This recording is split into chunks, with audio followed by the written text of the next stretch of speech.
참 길었던 연휴 아닌가 싶습니다. 오늘까지죠. 내일부터는 다시 일상으로 많은 분들이 복귀하게 될 것 같습니다. 정치권도 오랜만에 긴 휴식 시간을 가진 것 같습니다. 문재인 대통령 굉장히 많은 일정들을 일단은 소화를 해서 소통 행보가 굉장히 눈에 띄는데 일단 7일 이후에는 뭐 작은 정치 구상을 하느라 뭐 청와대에 계속 계셨다 이런 이야기 들리는데 일단 연휴 기간에 있었던 문재인 대통령 행보 어떻게 보셨습니까? 그러니까 제가 보기에 역대 정부에서요. 추석 연휴 기간은 가장 길었고 그러나 이제 대통령 일정은 가장 짧고 심플했다고 봅니다. 뭐 아시다시피 이제 국민 앞에서 수녀 시인 이혜인 수녀의 달빛 기도 있고 수제비 먹고 그다음에 뭐 일일 통선을 한번 하고 안동 하회마을 한번 쭉 둘러보고 이게 전부 아니겠습니까? 아무래도 이제 워낙 그 현안들이 많으니까 아마 조용히 이렇게 사색하고 구상하는 것이 아마 이번 추석은 좀 맞았지 않나 싶습니다. 자유한국당 같은 경우는 뭐 이게 국가 원수가 아닌 지방 선거를 앞둔 대표 행보 같다 이렇게 얘기를 했지만은 그건 아닌 것 같고요. 앞으로 좀 대통령들도 이런 연휴 기간 동안에는 막 이리저리 다니는 것보다는 오히려 조용히 그런 사색의 시간을 갖는 것이 좋겠다 그런 생각을 해봅니다. 예, 알겠습니다. 자, 어떻게 보셨어요, 장님? 뭐 안동 하회마을 가서는 어깨춤도 추는 모습도 저희 화면을 통해서 볼 수 있었는데, 일단 뭐 연휴 긴 기간 동안 청와대에서 이 긴 연휴를 어떻게 보낼까 하는 걸 굉장히 고심한 흔적이 상당히 많았다고 봅니다. 왜냐하면 이 지금 문재인 대통령이 추석 전까지만 하더라도 취임 이후에 90%의 어떤 고공행진의 여론이 60%대로 추석 전까지 떨어졌지 않습니까? 이 떨어진 그 여론을 긴 추석 기간 동안에 그대로 지켜볼 것인가 하는 부분인데 제가 볼 때는 그렇게 하기는 너무 청와대가 한가롭게 보이는 거죠. 그래서 지금 말씀하신 대로 뭐 통신원도 하고 좀 뭐 여러 가지 그 감성적 접근을 국민들은 상당히 했지 않습니까? 그런데 이제 그 하회마을을 간 것은 조금 이제 다르다고 봅니다. 저는 왜냐하면은 그 홍준표 대표 자유한국당 대표가 추석 전에 안보와 관련된 그 기자회견을 했습니다. 기자회견에서 이 국가 안보가 굉장히 지금 위중하다.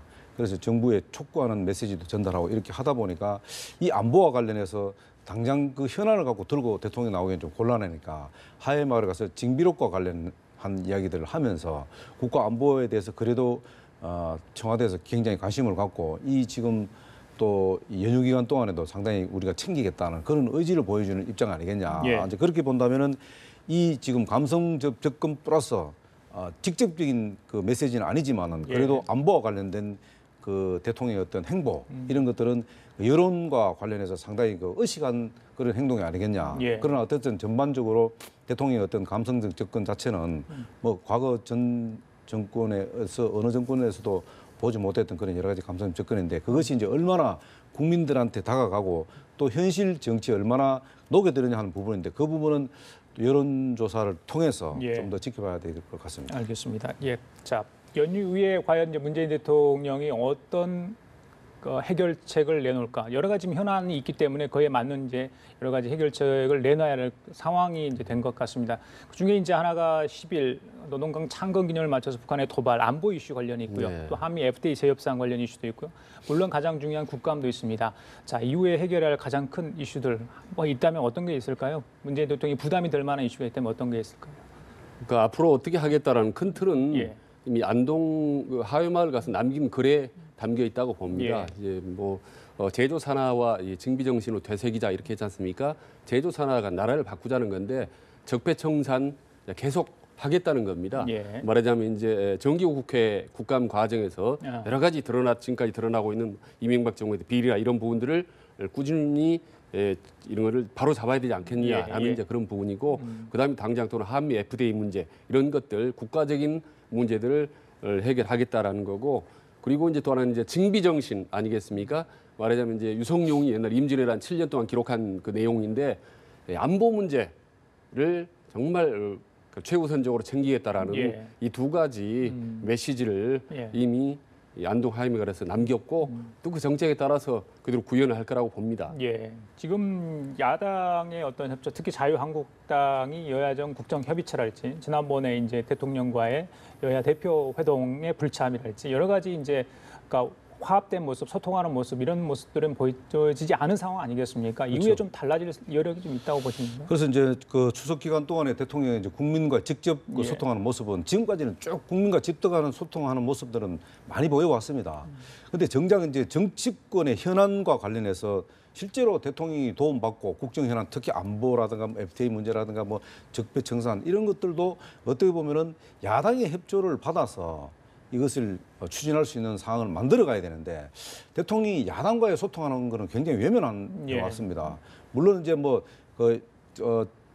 추석 전에 뭐 5당 대표 회담을 하는데 뭐 자유한국당에서 홍준표 대표 빠졌습니다만은 어떻게 보면은 홍준표 대표의 어떤 주장, 왜냐하면은 야당은 제1야당 아니겠습니까? 그 제1야당의 그 어떤 입장을 고려한다면은 절대적으로 이번 국정감사라든가 여러 가지 정책 현안에 대해 도움을 받아야 되거든요. 예. 앞으로 남아있는 지금 여러 가지 그 인사 문제도 있지 않습니까? 지금 2달 있으면 감사원장까지도 지금 이제 임명할 입장이 아니겠습니까? 이런 부분이 있다면은 적어도 이번 추석 연휴가 끝나면은 그 국정감사가 바로 시작되고 이런 상황에서 예. 어떻게 보면은 그 대통령이 좀 통 크게 그 자유한국당 홍준표 대표하고 단독 회담도 한번 해볼 만한 그런 상황이에요. 예. 그렇다고 해서 대통령이 이럴 게 저는 없다고 봅니다. 이제 마지막 대통령이 남은 소통의 예. 마지막 수단의 하나가 예. 홍준표 대표와 집권 후에 한번 만나는 부분인데 이 부분은 결국 성사가 되지 않는데 이것은 결국은 대통령이 결정할 따름이기 때문에 어떻게 예. 대통령의 결정에 따라서 이루어질 수밖에 없다. 그렇기 때문에 그 부분들도 청와대에서는 좀 깊이 한번 생각해 볼 필요가 있지 않겠나 저는 그렇게 생각합니다. 홍준표 대표가 23일부터 이제 미국을 방문하지 않습니까? 그 전에 단독 회동이 이루어질 가능성 있을까요? 저는 가능성이 좀 있다고 아, 봅니다. 예, 그리고 허성우 이사장님 잘 지적하셨다시피 예. 이 대통령과 단독 회담을 할 경우에 예. 대통령으로서는 오히려 실보다는 저는 득이 더 많다고 봅니다. 통큰 모습을 또 보여주는 거고 예. 또 그 단독 대담을 통해서 또 많은 얘기를 깊은 얘기들을 좀 주고받을 수 있기 때문에 예. 오히려 여야 협치 차원에서 좀 필요하다고 봅니다. 그래서 적절한 시기에 저는 이루어질 거라고 보고요. 이제 다만 예. 국민의당이나 바른정당과의 어떤 어떤 형평성의 문제 예. 이런 부분만 적절히 조화될 경우에는 예. 저는 이루어질 거라고 봅니다. 그리고 필요하다고 봅니다. 알겠습니다. 그리고 지금 또 왜 이제 그게 필요하냐면요. 지금 이제 앞에서도 뭐 최 교수님 참 지적을 하셨습니다만 안보하고 지금 FTA가 가장 큰 현안이지 않습니까? 지금은. 예. 근데 지금 이제 추석 끝나고 나서 사실은 그 우리 지금 정부에서도 그렇고 뭐 10일에서 18일 사이에 그 북한이 또 새로운 도발을 ICBM 화성 13형을 쏠 가능성이 높다고 지금 예측을 하고 있지 않습니까? 근데 우리가 지금 예측만 하지 거기에 대한 방어라든가 제재할 수 있는 수단이 전혀 없단 말입니다. 그러면은 외교전을 펴야 되는데 외교전을 펴려면은 가장 우선적으로 국내에 있는 야당의 어떤 협조를 철저히 받아야 됩니다. FTA도 마찬가지입니다. FTA도 개정을 하려면은 결국 공청회하고 또 국회 보고하고 이런 거 하려고 하면 예. 야당 협조를 받아야 됩니다. 그렇게 하기 위해서는 제가 볼 때는 여야 영수회담이 예. 필요하지 않겠나. 굉장히 당위성은 있다. 필요하다고 그리고 봅니다. 가능성까지 말씀을 해주셨습니다. 자, 당장 이제 12일부터 국정감사가 있죠. 문재인 정부 들어 첫 국정감사인데 많은 분들 우려를 하고 있습니다. 지금 이제 국회의원들은 국정감사 준비로 뭐 추석 연휴 때도 여의도에 나와서 밤 낮을 가리지 않고 뭐 국정감사 준비를 했다 이런 이야기도 있더라고요. 그런데 자, 이번 국정감사가 적폐청산과 정치보복이라는 어떤 두 가지 프레임 때문에 제대로 좀 잘 이루어지지 않을 가능성도 있다. 이런 지적이 나옵니다. 어떻게 보세요? 그 부분에 저도 대해서? 참 걱정되는데 지금 예. 언론에 보면 뭐 국감 전쟁, 뭐 국감 혈투 뭐 이런 표현들이 나돌지 예. 않습니까? 그래서 지금 여당은 과거 이명박 박근혜 정부 지금 적폐들을 줄줄 구체적으로 이거를 한번 바로잡겠다라는 거고 야당 같은 경우는 이제 13개 항목을 정했습니다. 원전 문제 시작해서 뭐 일자리 문제까지 해서 쫙 방송 문제까지 13개 분야를 걸쳐서 집중적으로 공격을 하겠다는 거 아니겠습니까? 혈투가 일어날 수밖에 없죠. 그리고 지금처럼 이 혈투가 여야가 뒤엉켜서 가면요. 구도가 어떻게 점점 시간이 갈수록 어떻게 전개되느냐. 예. DJ 플러스 노무현 대 MB 플러스 박근혜 이런 구도로 몰아갈 수가 있습니다. 그럴 경우에 솔직히 말씀드리면 명분상으로 보면요. 예. 이 정부 여당이 유리합니다. 왜냐하면 박근혜 정부의 실정들이 너무나 아직까지도 많이 부각돼 있기 때문에 예. 당연히 상당히 야당이 불리하죠. 예. 근데 이게 이제 사실 현실적으로 보면은 정부 여당이 불리하죠. 예. 왜냐? 앞에 지적하다시피 많은 의석을 가지고 있지 않습니까? 과반수 이상을 훨씬 더 많이 야 3당이 확보하고 있기 때문에 예. 정부 여당으로서는 명분상으로 국민의 지지나 이런 면에서는 유리하다고 생각을 하겠으나 막상 법안 처리라든지 개혁 입법 처리 과정, 예. 제도 시스템으로 들어가면 예. 야 3당이 계속 예. 발목을 잡힐 수밖에 없다. 그렇기 때문에 국감 혈투 전쟁을 앞두고 예. 내키지 않겠지만 청와대나 정부 여당은 상당히 좀 적극적으로 보다 예. 과거는 다른 모습으로 좀 통크고 적극적으로 좀 협치의 문을 예. 좀 열 필요가 있다고 봅니다. 그래서 정부에 대한 올바른 견제와 비판을 해야 될 게 이제 국정감사인데 정말 자칫 잘못하면 이전 투구로 예전에 저희들이 흔히 봐왔던 구태가 다시 재현되지 않을까 그런 걱정하는 분들이 굉장히 많은 것 같습니다. 사실 뭐 예. 국정감사라는 거 헌법에도 명시되어 있지 않습니까? 헌법 제61조에 뭐 헌법이 보장하는 국정감사권을 갖고 있습니다. 국회에서는 국정감사권이라는 건 행정부의 독주를 견제하기 위해서 만든 그 1964년도에 만들어가고 예. 지금 88년도에 다시 이제 부활이 됐는데 사실 이번에 이제 방금 지적하셨습니다만은 부장님께서 이 강대강 국정감사로 만약 가게 되면은 결국은 불리한 게 여당입니다. 왜 여당이냐면은 물론 적폐청산과 관련된 상임위가 한 뭐 서너 군데 있습니다. 운영위라든가 뭐 정무위, 국방위, 뭐 과기 그 기술정보위원회라든가 이런 게 있는데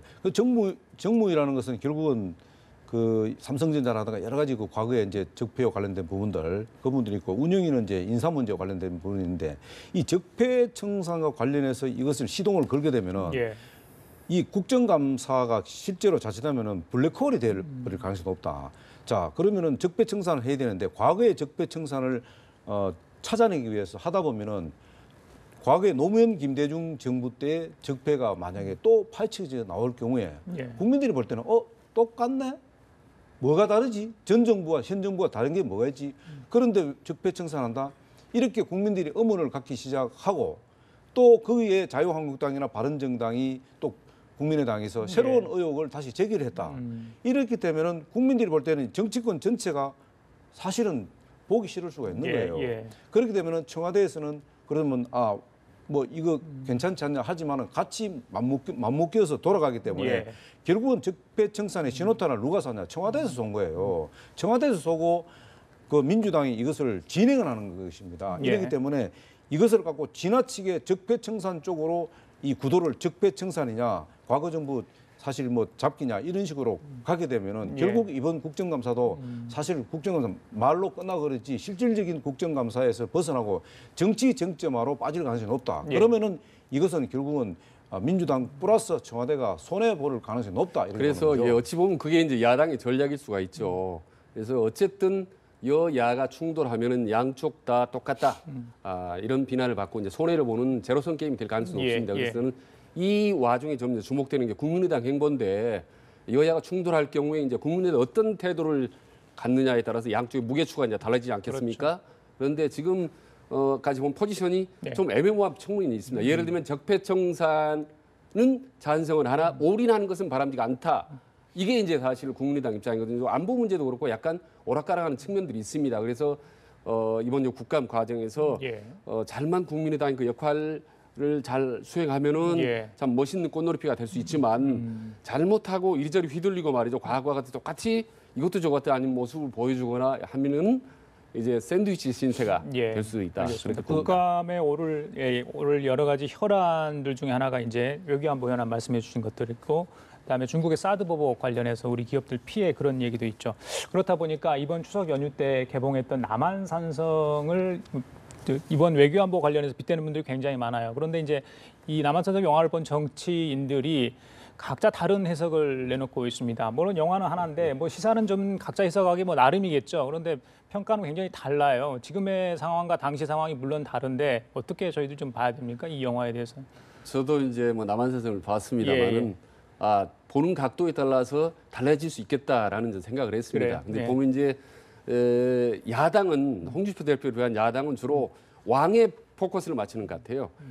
반면에 이제 여당 같은 경우는 신하들에게 포커스를 맞추는 것 같아요. 그래서 야당이 볼 때 왕은 너무 좀 무능하고 말이죠. 우유부단하고 이런 면들에게 포커스를 맞춰서 마치 문재인 대통령에게 막 공격에 이제 화살을 좀 날리고 있지만은 이제 야당 입장에서는 신하들이 막 갈라져서 갈팡질팡하고 국론이 분열되는 이런 부분들을 우려하면서 야당 국론이 분열되면 안 된다.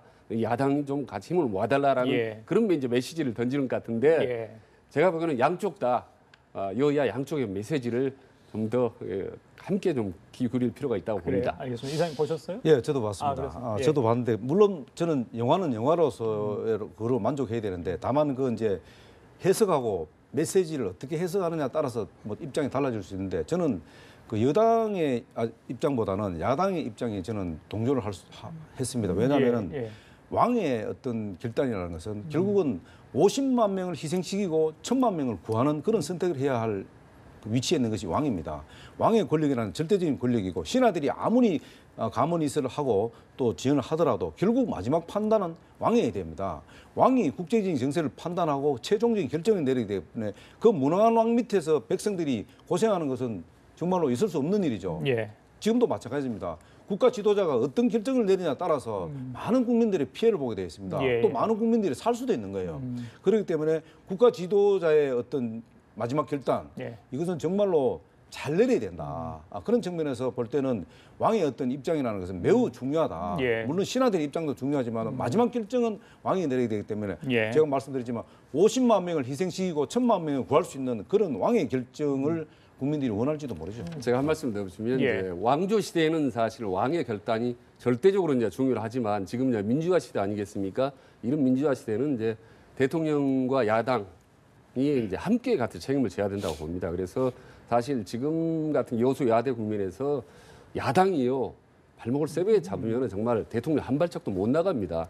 이런 상황에서 모든 책임을 대통령에게 넘긴다. 예. 이거는 좀 어폐가 있죠. 예. 그래서 대통령과 청와대 그리고 여야 정부 여당이 다 함께 책임을 진다는 각오로 예. 좀씩 양보를 했으면 좋겠다라는 생각을 합니다. 제가 한 말씀만 좀 드리겠습니다. 자꾸 아까부터 저 야당이 자꾸 발목 잡는 정치 이야기를 자꾸 하시는데 협치라는 게 뭡니까? 야당의 목소리에 귀를 기울일 줄 알아야 됩니다. 그리고 아까 이제 그 조선시대 왕권 이야기를 했는데 지금도 마찬가지입니다. 대통령 왜 우리가 야당에서 권력 구조를 바꿔야 되냐? 대통령한테 절대적인 권력이 부여되어 있기 때문에 그 권력을 견제하기 위해서 야당이 필요한 거예요. 그리고 권력을 바꾸자 하는 이유가 권력 구조 개편을 하자 하는 이유가 대통령의 절대적인 권력 이것을 너무 남발하니까 예. 바꾸자는 거예요. 그렇지 않습니까? 그렇기 때문에 야당이 발목을 잡는 정치를 한다.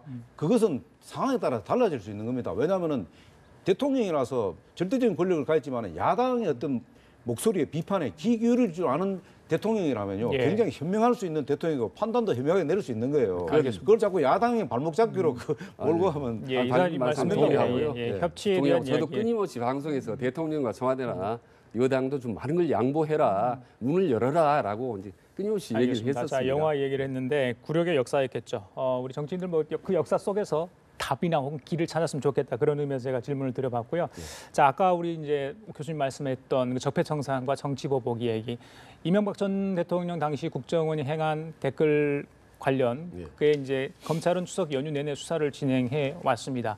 자, 연휴 때 나왔던 얘기가 바로 이제 DJ의 노벨 평화상 관련 조작 의혹, 할원했던 모임 의혹 아니겠습니까? 그 부분에 대해서 이제 정치권에도 공방이 좀 되고 있는 것 같은데, 자, 그걸 어떻게 좀 봐야 될까요? 그게 이제 사실이라면요. 예. 정말 국제적인 망신을 살 뻔했죠. 그렇지 않습니까? 우리 노벨 평화상 타는 것도 얼마나 영광스러운 일인데 그거를 취소해달라고 스웨덴의 노벨위원회에게 청원을 낸다? 이게 국제사회에 알려지면 얼마나 부끄러운 일입니까? 예. 완전히 우리 얼굴에 침을 뱉는 정도가 아니라 가르침을 받는 경우죠. 정말 아슬아슬했고 또 그런 노벨상을 폄하하는 그런 내용들도 SNS에 계속 또 전파를 했다는 거 아니겠습니까? 예. 이런 부분들이 참 부끄러운 일이고 예. MB 정부에서 국정원이 주도가 돼서 노벨상 취소 그런 움직임이 있었는데 그걸 대통령이 몰랐다? 그건 당연히 알고 있었지 않겠냐라는 식으로 사람들이 국민들이 많이 의혹을 가질 수밖에 없다고 봅니다. 예. 그런 점에서 이런 사건들 같은 경우는 정말 제대로 파헤쳐서 실제로 그런 일이 있었는지 예. 아니면 소문에 불과한 건지 예. 분명히 좀 진상을 밝힐 필요가 있다고 봅니다. 알겠습니다. 이사님. 지금 MB 정부에서 노벨 평화상 취소를 해야 된다는 그런 모의를 했다는 그런 이제 정황 증거들이 이제 나왔다고 언론에 보도됐지 않습니까? 근데 그것이 이제 과연 정말로 그게 이제 실행이 되느냐 하는 부분인데 예. 실행을 되지 않은 걸로 저는 알고 있습니다만은 또 그 당시에 아마 이제 이런 차원에서 봐야 될 겁니다. 그것을 단순하게 그 내용만 보게 되면은 MB 정부에서 정말로 잘못했지만은 그 당시에 김대중 대통령의 노벨 평화상의 절차상에 대한 문제점 그런 것들도 그 당시에 상당히 제기가 됐었거든요. 그 정치권에서 또한 남북 정상회담을 통해서 우리가 얻은 게 뭐가 있으며 또 김대중 전 대통령께서 또 북한의 포주기식 어떤 상황으로 인해서 이게 오히려 지금 현 상황으로 보면은 그 당시에 북한이 무너질 수 있는데도 불구하고 김대중 대통령이 정상회담을 통해서 너무 많은 걸 지원하다 보니까 예. 그것이 북한 핵무기를 만드는 재원으로 되고 북한이 다시 일어설 수 있는 계기가 됐다. 예. 그런 이야기도 상당히 많았거든요. 그런 상태에서 노벨 평화상을 받는다는 것은 좀 모순 있지 않나는 그런 얘기들이 그 당시에 많은 건 사실이었습니다. 예. 특히 이제 지금 현재 야당 쪽에서 그러다 보니까 그것이 과연 제대로 절차상에 제대로 된 문제가 있냐 그 정도는 사실은 뭐 누구든지 그 어떤 조직 측면에서 볼 수가 있는데 다만 이것이 이제 작동이 됐냐는 부분인데 예, 만약에 그거는 작동이 검찰이 확인할 됐다면은 그건 검찰이 해야 예, 되겠죠. 예, 작동이 확인해야죠. 됐다면 문제지만은 작동이 되지 않고 그거 일시적으로 그거는 회의를 했다든가 아니면 그거에 대해서 어떤 그 뭐 국정원이나 이런 데서 그 부분에 대해서 문제점을 지적했다든가 그것을 갖고 지나치게 정점화시키고 부풀려서 과대 조장한다면은 그것도 잘못됐죠. 그것은요 작동이 되지 않았다 하더라도 그런 생각을 했다. 그런 전략을 구상을 했다는 것 자체도 그건 정말 수치스럽고 잘못된 얘기라고 봅니다. 저는 이제 순전히 개인적인 생각인데 절차상의 문제가 설령 있다 하더라도 아니 노벨상 같은 어마어마한 상을 우리가 받는다면 우리가 숨기고 감출 정도가까지 돼야 되지 않을까요? 그렇게 보고 그리고 아까 이제 절차상의 문제가 있었다는 문제 제기가 사람이 있었다라고 하는데 그 사람이라는 게 극우 단체였습니다. 사실 최근에 이제 밝혀지고 있지만 극우 단체에서 뭐 김대중 대통령이 뭐 비아냥거리면서 노벨 과학상을 받아라. 뭐 햇볕으로 뭐 핵폭탄 만들었으니까 뭐 이런 식으로 말하는 극우 단체에서 계속 흘렸고 SNS에 유포시킨 그 논리거든요. 그 논리를 이제 말씀하시 그건 안 되는 거고. 아니 제가 자꾸 그거를 자꾸 오해하시는데 지금 저는 노벨 평화상을 김대중 대통령께서 받은 것에 대해서 폄하하고 싶은 생각이 전혀 없습니다. 네. 다만 어떤 정보기관에서도 정권이 바뀌면은 그런 부분에 있어서 문제점을 제기한다든가 이런 거는 있을 수 있는 겁니다. 보고도 하고. 그러나 그것이 그 자체만을 갖고 무조건 매도를 하고 잘못됐다고 이렇게는 할 수 없는 거 아니겠습니까? 아니, 그걸 갖고 지금 작동이 안 되는 부분을 자꾸 그것을 정치화시키고 부풀리고 하는 거 그거는 저는 잘못됐다고 생각합니다. 대한민국 국민이 누가 노벨 평화상을 김대중 대통령 받은 데서 누가 손가락질하고 나쁘게 생각합니까? 그렇지는 않거든요. 그러면 제가 하나만 그걸 자꾸 여쭤볼게요. 정치 정점화시키고 그거를 적폐로 몰아가려고 하는 것이 잘못된 거 그럼 아니겠습니까? 하나만 여쭤볼게요. 작동이 안 됐다 하더라도 만약 노벨상 취소하는 그런 구상이나 모임이나 뭔가가 있었다면 그는 괜찮은 건가요? 아니 그 말씀드렸잖아요. 그런 취소를 해야 된다고 그걸 또 뭐 노벨 평화위원회에다가 무슨 뭐 문제점을 제기해야 된다가 그런 안을 누군가는 만약에 냈다면은 예. 그것이 정부에서 보고 야 이건 무슨 말도 되지 않는 소리야. 이것도 뭐 없애는 거예요. 근데 그거를 어느 정보기관에서 올렸다고 해서 올린 거 그 자체를 갖고 문제 삼다면 정부에서는 그럼 이명박 대통령이 그걸 실행한 건 아니지 않습니까? 예, 알겠습니다. 그러니까 제가 그거를 정리하죠. 갖고 예, 자꾸 예. 그 부처에서 갖고 그래서 이명박 하나 대통령 보고 책임지라고 해서 하고 그거는 잘못됐다. 그래서 하나만 말씀드리면은 그게 작동이 되지 않고 그냥 사장이 됐는 건지 예, 아니 예. 실제로 작동이 들어간 건지 알겠습니다. 자. 그거를 파헤치고 진상을 파악하자. 그럼 하나만 더 라는 여쭤보겠습니다. 거거든요. 그럼 문재인 제가 정리 좀 대통령 지금 할게요. 전 정부에서도 어떤 상황이 생기면은 그 사안에 대해서 이런저런 여러 가지 각도에서 민정이라든가 사정이라든가 여러 가지 정보기관에서도 올리는 거 그거 자체를 다 무시합니까? 국민들이라는 게 이런 의견도 있고 저런 의견도 있다는 것을 있구나라는 것을 청와대에서 파악할 정도예요. 그걸 작동하지. 그러면 그걸 작동을 시킵니까? 안 하지 않습니까? 자, 파기시키고. 자, 제가 그것이 좀 잘못됐다 정리할게요. 하면 자, 안 MB 되죠. 정부에서 예. 국정원 직원이 보수단체와 이메일을 주고받았다. 청원운동 관련해서요. 예. 자, 그건 뭐 일단 나왔기 때문에 정황 증거로 검찰이 수사를 할 겁니다. 예. 그래서 근데 어떤 사람들이 연루돼 있고 그 보고를 어디까지 받았는지 그 부분은 진실 부분은 이제 그렇죠. 확인을 해야 된다. 확인돼야 되겠죠. 예, 그렇죠. 예. 저희가 그 얘기입니다. 예, 알겠습니다. 그렇게 그걸 확인해야죠. 예, 그렇게 그건 하겠습니다. 적당히 넘어갈 확인이 수 없는 거 필요하다. 아닙니까? 예, 그렇게 하겠습니다. 자, 그런데 이제 홍준표 대표가 오늘 이제 최고위원회를 했죠. 이제 연휴가 끝나고 당무에 복귀를 했는데 문재인 정부의 정치 사찰을 했어요. 수행비서의 통신 내역을 조회를 했다. 아마 다른 의원들도 조회를 했을 거다. 이런 의혹을 일단 제기를 했습니다.